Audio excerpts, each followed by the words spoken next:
வணக்கம். நம்ம இந்திய பொருளாதாரத்துல ரொம்ப முக்கியமான ஆனா நாம அடிக்கடி மேலோட்டமா கடந்து போற ஒரு விஷயத்த பத்தி தான் இந்த அலசல்ல நம்ம ரொம்ப டீப்பா பார்க்க போறோம். அதுதான் நம்ம இந்தியன் ஒர்க் ஃபோர்ஸ், அதாவது இந்திய உழைப்பாளர் படை. தினமும் காலையில எழுந்து வேலைக்கு போற கோடிக்கணக்கான மக்களோட உண்மையான நிலைமை என்ன, அவங்க என்னென்ன மாதிரியான வேலைகள் பார்க்கறாங்க, இந்த புள்ளி விவரங்கள் நமக்கு உணர்த்தும் நிஜம் என்ன, இதையெல்லாம் வாங்க தெளிவா பார்க்கலாம். இந்த பெரிய டாபிக்கை நம்ம ஈஸியா புரிஞ்சுக்க 5 முக்கிய பகுதிகளை இதை பிரிச்சிருக்கோம். 1. தொழிலாளர் தரவுகள். 2. தொழிலாளினா யாருங்கிற வரையறை. 3. அமைப்பு சார்ந்த மற்றும் அமைப்பு சாரா துறைகள். 4.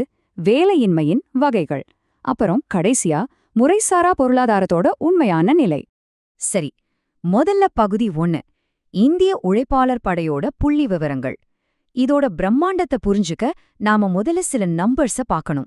47.1 கோடி, அதாவது 471 மில்லியன் மக்கள். கொஞ்சம் யோசிச்சு பாருங்க, இந்த நம்பர் எவ்ளோ பெருசுன்னு. உலகத்துல இருக்கிற பல நாடுகளோட மொத்த மக்கள் தொகையை விட நம்ம நாட்டுல வேலை செய்யற மக்களோட எண்ணிக்கை அதிகம். 2017-18 டேட்டா படி இவ்வளவு பெரிய உழைப்பாளர் படைதான் நம்ம பொருளாதாரத்தோட உண்மையான அச்சாணி. சரி, இந்த 47 கோடி பேரும் என்னென்ன வேலைகள் செய்றாங்க?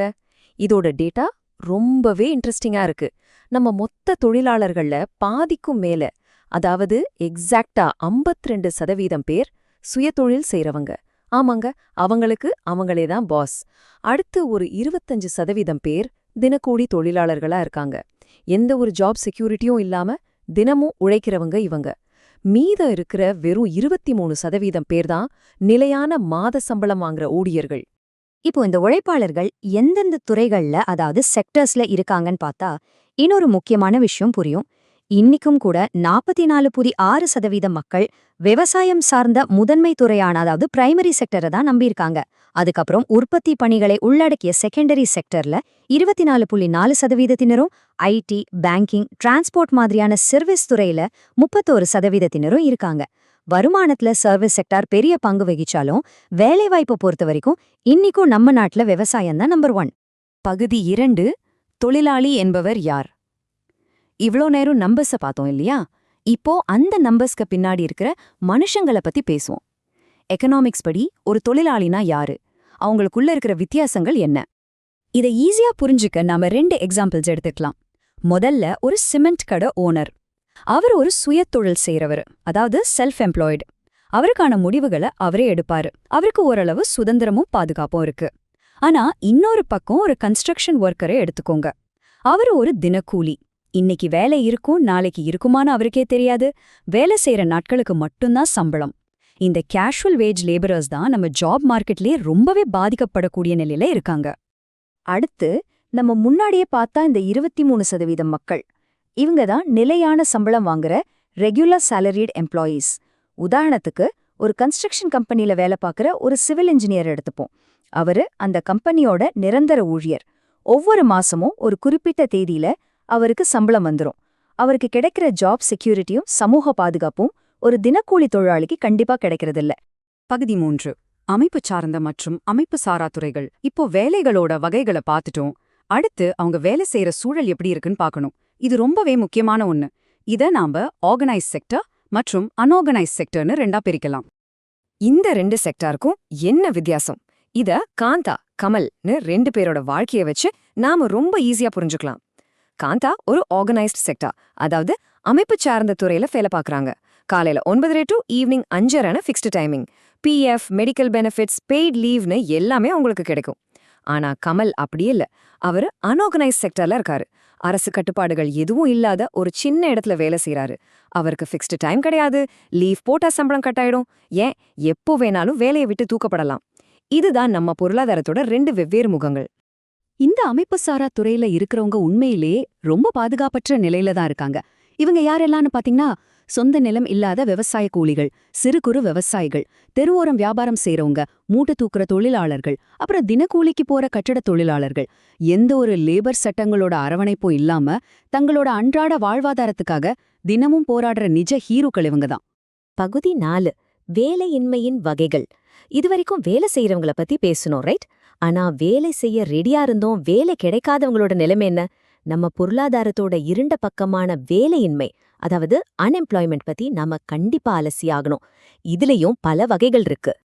இதுல ரொம்ப ரொம்ப சைலண்டா ஆனா நம்ம கிராமப்புறங்கள அதிகமா பாதிக்கிற ஒரு பிரச்சனை தான் மறைமுக வேலையின்மை, அதாவது டிஸ்கைஸ்ட் அன்எம்ப்ளாய்மெண்ட். இதுக்கு அர்த்தம் என்னன்னா, ஒரு வேலையை செய்ய எத்தனை பேர் தேவையோ அதை விட அதிகமான மக்கள் அந்த வேலையில ஈடுபட்டு இருக்கிறது. பாக்குறதுக்கு அவங்க வேலை செய்யற மாதிரி தான் தெரியும், ஆனா அவங்களோட முழு திறனுக்கும் அங்க வேலை இருக்காது. இந்தியால சுமார் 25-30% விவசாய தொழிலாளர்கள் இந்த நிலையில தான் இருக்காங்கங்கிறது ஒரு அதிர்ச்சியான உண்மை. இத பிராக்டிக்கலா புரிஞ்சுக்க லக்ஷ்மி அப்படிங்கிற ஒரு விவசாயியோட கதைய கேளுங்க. லக்ஷ்மி கிட்ட வெறும் 2 ஹெக்டேர் நிலம் மட்டும்தான் இருக்கு. அதுவும் மழைய நம்பிதான். வேற வேலை வாய்ப்பு இல்லாததால அவங்க குடும்பத்துல இருக்கிற 5 பேருமே அதே சின்ன நிலத்துல வேலை பார்க்கறாங்க. 5 பேருக்கும் அங்க வேலை இருக்கிற மாதிரி தோணும். ஆனா உழைப்பு பிரிக்கப்படுதே தவிர புதுசா எந்த உற்பத்தியும் அங்க நடக்கல. அந்த 5 பேர்ல 2 பேரை வேற வேலைக்கு அனுப்புனாலும் அந்த நிலத்தோட விவசாய உற்பத்தி கொஞ்சமும் குறைய போறதில்ல. இதுதான் டிஸ்கைஸ்ட் அன்எம்ப்ளாய்மெண்ட்க்கு ஒரு பெர்ஃபெக்ட் எக்ஸாம்பிள். இது மட்டும் இல்லாம இன்னும் சில வேலையின்மை வகைகளும் இருக்கு. விவசாயிங்க வருஷத்துல 5 முதல் 7 மாசம் வேலையில்லாம இருக்கிற சீசனல், அதாவது பருவகால வேலையின்மை ரொம்ப பெரிய பிரச்சனை.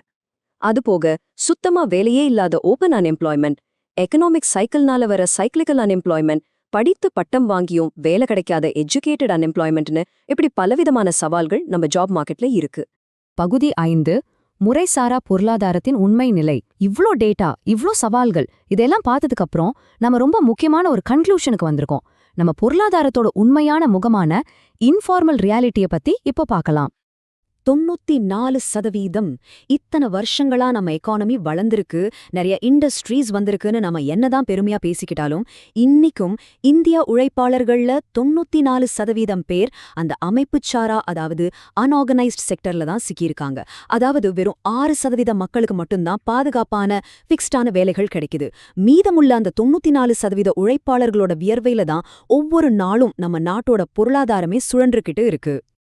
இப்போ இந்த கசப்பான உண்மையோட ஒரு முக்கியமான கேள்வியை உங்கள்ட்ட கேட்டு இந்த அலசலை நான் முடிக்கிறேன். 2025 வருஷத்துக்குள்ள சுமார் 30 கோடி புது இளைஞர்கள் நம்ம வேலைவாய்ப்பு சந்தைக்குள்ள நுழைய போறாங்கன்னு புள்ளி விவரங்கள் சொல்லுது. அப்போ எந்த விதமான சோஷியல் செக்யூரிட்டியும் இல்லாத இந்த கண்ணுக்கு தெரியாத 94% தொழிலாளர்களை நாம எப்படி பாதுகாக்க போறோம்? அவங்களுக்கான பாதுகாப்பான எதிர்காலத்தை நம்ம எப்போ உருவாக்க போறோம்? இதை நாம ஒவ்வொருத்தரும் கண்டிப்பா சிந்திக்க வேண்டிய ஒரு விஷயம். மீண்டும் ஒரு சுவாரஸ்யமான அலசலில் உங்களை சந்திக்கிறேன்.